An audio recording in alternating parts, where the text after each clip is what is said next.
laakiin dadku waxay u qaataan si joogto ah iyadoo uu qofka uu ka raadinayo inuu ku cayilo uu ku weynaado hurdo badan uu ka helo vitamin ahaan uu isticmaalo mar walbo taasoo uu u arko in energy badan ay soo gelinayso arintaas wax ka jira ma lahan gabigeeda waa qalad qofka hadduu si isticmaalana waxay noqon kartaa inuu ku waxyeeloobo ama inuu ka qaado cudurro kale oo halis ah ugu horeyntii Allah ayaa mahad leh marka labaad dhamaan asxaabta halkan aan ku saaxiibnay inta igu cusub waxaan idin leeyahay assalaamu calaykum waraxmatullaahi wabarakaatuh maanta waxaan dul istaagaynaa daawo hadii jeer ee bulshadu aad u isticmaasho taasoo daawadaas aanan habbooneyn in mar walba qofka uu qaato ama uu iska isticmaalo daawooyinkan aan ka hadlayno badankoodu suuq waa wada yaalaan magacyo kala duwan ayay leeyihiin waxaana loo yaqaanaa super appetite, fast appetite, big power, big appetite, growth appetite waxyaabahaas aan ka soo hadalnay dhammaan waa wax qofka uu mar walba uu heli karo suuqa hadduu tagana uu ka gadan karo daawooyinkan intaanan gudagelin saaxiibayaal waxaan idinka rabaa inaad kanaalkayga subscribe ka saartaan like ta saartaan sidoo kalena su'aalo iga soo weydiin kartid maanta waxaan dul istaagaynaa daawooyin ee dadku caadaysteen inay isticmaalaan daawooyinkan sida hore kugu soo sheegay magacyo tiro badan oo kala duwan ayay leeyihiin waxaad arkaysaa bulshada qeybaheeda in si joogto ah ay ugu isticmaalayaan qofkana uu noqonayo mar walba inuu ku tiirsanaado daawooyinkan waa sharoobooyin magacyo kala duwan leh sida hore kugu sheegay waxyaabaha ugu daran ee ku jira daawooyinkan khatar badan keenaya maadooyin aad u culus halka dhanka kale ay ku jiraan vitaminiyo mararka qaar jirka u baahan yahay inkastoo vitaminku aan si toos mar walba loo qaadan karin laakiin se marka ay daruuri ay tahay in dhakhtarkaagu uu kuu soo qoro inaad isticmaashid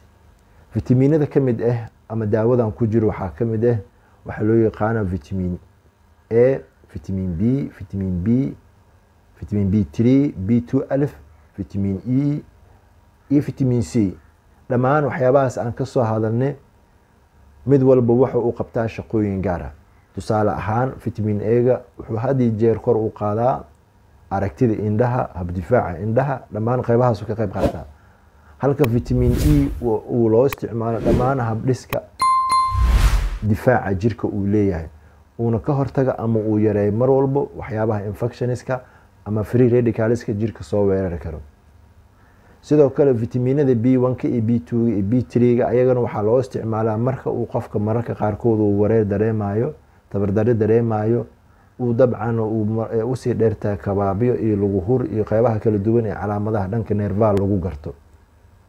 laakiin vitaminiskan looguma talagalin mar walba inaad joogtaysid isticmaashid vitaminiska waxaa kaloo kala mid ah oo ku jira daawooyinkan maadooyin aad u xoog badan maadooyinkan dadka waxay u haystaan inay yihiin ayagana vitamino qofka energy gelinayo awood badanna soo gelinayo appetite-kana u furaayo koritaan badanna uu ka helayo maadooyinkaas waxaa ka mid ah maadada loo yaqaano cyperheptadine hydrochloride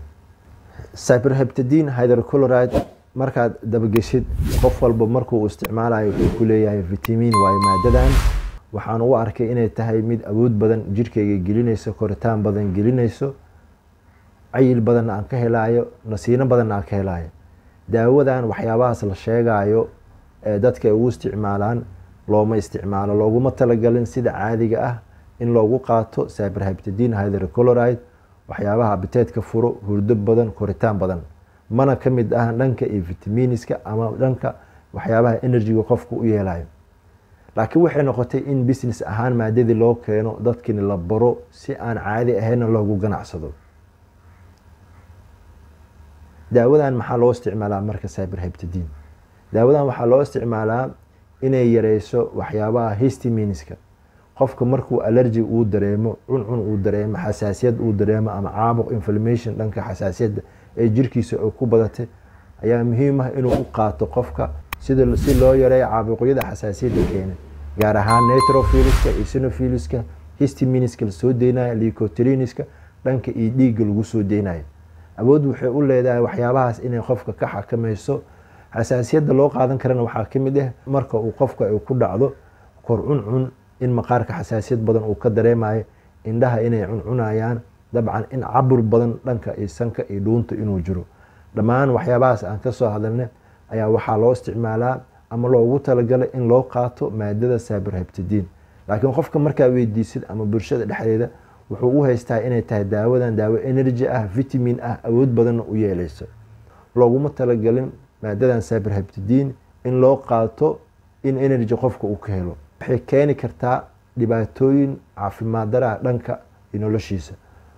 waxa ugu horeeyo ee qaldaysaa daawadan abdhiska kiimikeed ee jirka uu leeyahay,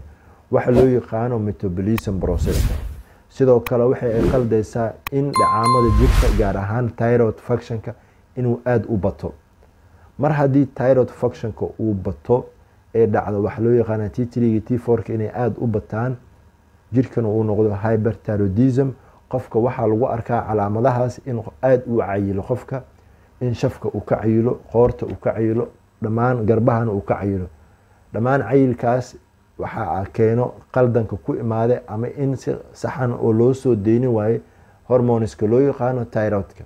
daawooyinka meelaha ee qaldaysa ayuu ka mid yahay thyroid glandka. cyberheptidine dadka siday u isticmaalaan iyo sida loogu talagalay isma lahan, laakiin waayahan dambe waxaa la joojiyey ka ganacsigeeda dhanka iyo caalamka. markaan u fiirino waxaa loo arkay inay dadku si toosa u qaadanayaan ayagoo ka raadinaya in appetite-ka ay u furto, hurdo badan ay ka helaan. wadamada horumaray waxay u arkeen in khatar badan ay ku keeni karto bulshada. waxaa la joojiyey ka ganacsigeeda iyo soo saaristeedaba. dhanka iyo gudaha markaa uu timaadid waxaa helaysaa sharoobooyin kala duwan ee maadada ay ku jirto. dabcan qofku wuu isticmaali karaa marka laga hadlayo dhanka iyo vitaminiska iyadoo aysan ku jirin cyberheptidine hydrochloride. maadadan cyberheptidine dhibaatooyinka ay keenayso waxaa ka mid ah in qofka mar walba hurdo badan ay gelinayso, inuusan qofka shaqaysan karin, howl maalmeedkiisana uusan qabsan karin. sidoo kale inuu mar walba isku arkayo lalabo badan, dibriyo badan dhanka iyo caloosha, mararka qaarkoodna shuban uu dheeryahay. sidoo kale inuu isku arkayo in mar walba qofka uu aad u danaynayo inuu isticmaalo raashin aad u tiro badan, in appetite-kiisa ay aad xoog ugu furayso. taasi ma ahan waxa loo qaato ama loo isticmaali karo daawadan. dhammaan marxaladahaas aan ka soo hadalnay waxay imaanayaan qofka markuu si toosa u joogteeyo uuna dareemo dabcan in qofka uu ka arkayo inuu ku cayilo. dhibaatadaas waxaa muhiima qofka inuu ka hortago inuusan daawadan isticmaalin cyberheptidine. dabcan haddaad joogteysid mar walba aad isticmaashid waxay noqon kartaa inaad adhagtad ku noqote inay qaldamaan dhammaan habdhiska kiimikeed ee falgalada dheefshiid jirkaaga uu sameynayo. sidoo kale inay qaldamaan dhammaan qanjiradii dhacaamada soo deynaya qaarkoodan inay noqdaan kuwa aada u bato. aniga waa Dr. Maxamed Liibaan Maxamed. daawada cyberheptidine dabcan waxaan idin soo jeedinaa in la joojiyo isticmaalkeeda, in aan mar walba qofka uusan isticmaalin. haddii uu u baahan yahay waxyaabo vitamin ah inuu badsado dhanka iyo khudaarta, inuu xataa dhakhtarkiisa uu la tashto, loo soo qoro waxyaabo unique vitamin ah ama daawooyinka la yaqaano vitaminada si qofka energy ugu helo. aad iyo aad idin kaga mahad celinaa dhageysiga la socodka video clipska aan soo geliyo. waxaan idin leeyahay wassalaamu calaykum waraxmatullaahi wabarakaatu.